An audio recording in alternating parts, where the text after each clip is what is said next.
It's back that time of year again where GCSEs and A-levels are back, sort of. For year 11s and year 13s, you haven't had exams, I don't think ever. But I did do my GCSEs, and I did lots of mini tests to get my grade, and I got all these grades. So I'm here to tell you what to do in your final few months, weeks that you've got left till your exams. Because lots of my grades got up to a 9 because of what I did during these last few weeks.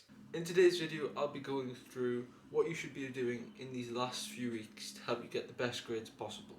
And I have 3/4 tips for you. I've also left the timestamps in the description, and they should also pop up in the video, just for you to skip to which part of the video will help you the most. Let's jump right in. Now, hopefully you guys should know that, if you don't know, then what are you doing? On each exam board's website, there are support for the exams. You basically get advanced information on the exams, which is like, what? You're getting told the major stuff in the exam, the topics that are worth the most marks. That doesn't mean that it's just those topics on the test. Now, my first tip is that you cover everything. You might be like, why?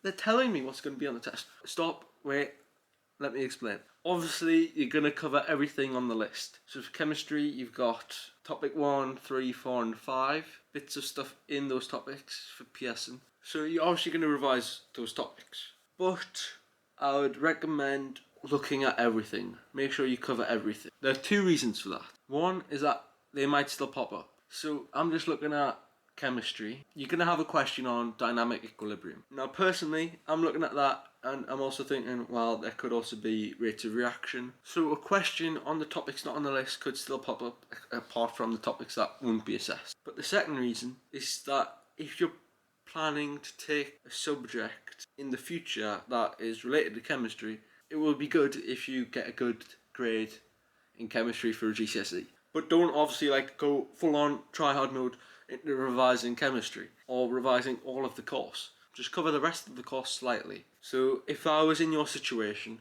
I'd look in the list, I'd go onto the specification, look at the specification codes it lists, and be like, okay, make mind maps on all these, flashcards on all these if you want to, and do practice questions on them. But if I wanted to take chemistry at A level, I'd make sure I have a decent understanding on the rest of the course. But when it comes to revision, I will probably focus on the list. And don't forget practicals. When it comes to revising for your exams, start with the subject which you're the weakest in.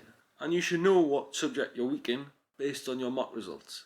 So I didn't get to do any mocks, but I already knew based off my year 10 report, I was lacking in English. So I was like, okay, I want 8s and 9s, but that's let's try and get all 9s. Let's hit above my target. I would be screwed over from literature. My literature grade in year 10 was around 6. At the end of year 11, I got a 9. So you know what you trash at. Now the next thing to do is obviously improve it. This is probably if you're going to use the subject in the future. And especially for the core subject, it's important that you get a decent grade if you want to go into work. Make sure you at least pass. If you're going to go straight into work, or if you want to go to college, make sure you get the required grades. If there are required grades, I don't know, it's college. Now what I did for English literature was I just literally sat and watched YouTube videos, and I just made lots of notes, made sure I understood what literature is actually about. And what I learned basically in a sentence is that just what are the different opinions you can get from a text or from a quote. If you can give lots of different perspectives, you're basically guaranteed a 7. Now for other subjects, it could be just understand the topic and just hammer down practice questions. And something which I did for literature was ask my teachers for any help. I asked my English literature teacher and he was like, just relax, you got this. And that sort of gave me confidence because I thought I was trash. I knew I was trash, for me at least. You might just ask your teacher what can I do to boost my grade? And they'll give you feedback. But at the end of the day, just chill. It's your GCSEs. You've got a long time to prepare for them. Yes, they're pretty big in terms of life. Not really, but there's more important stuff. Use your GCSEs just to get into the next steps of your life. For me, it was just get into A levels. You also know what the majority of the test will be on based on the support from the exam boards. If you understand and can apply your knowledge, you'll do fine. The exam board basically gives you what's either on the test, what's not on the test, the structure of the test is. Like if I go on history, you don't have to do one of the studies, whatever that is. Your spag marks are reduced. You have an advantage over everyone in the past that's done their exams.